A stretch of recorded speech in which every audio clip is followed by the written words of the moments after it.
Editor সাহেব আজকে into দেওয়ার সময় নেই, আগে ওই মোট কারেন্টে এক কথা বলা দরকার। সো ভিডিও শুরু করি।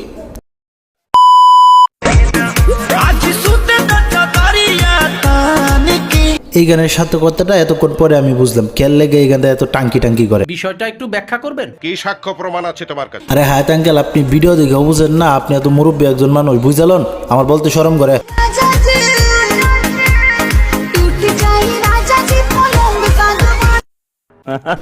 জলিল ভাই হাসেন না, হাসেন না, ও আসলে একটা টাঙ্কি। আর সাথে আর একটা কি কয় ওইটা বলা যাবো না। ও উল্টাপাল্টা ভিডিও বানাইতে পারবো, অন্য কিছু দেখাইতে পারবো, আর আমরা কিছু বলতে গেলেই আমরা নাকি ভালো না। কি মানুষ রে বাবা, ছি। But how it possible? জানি না বড় মালিক। স্যার বেদবি মাফ করবেন, আপনি জানবেন না কেন লাগে, আপনি একটু দেখে যান যে কত বড় মাপের অভিনেত্রী সে। A few moments later. এখন কোন একটু আগে কি দেখলেন, আর এখন তো একবারে মক্কার কারি হাজি সাহেব।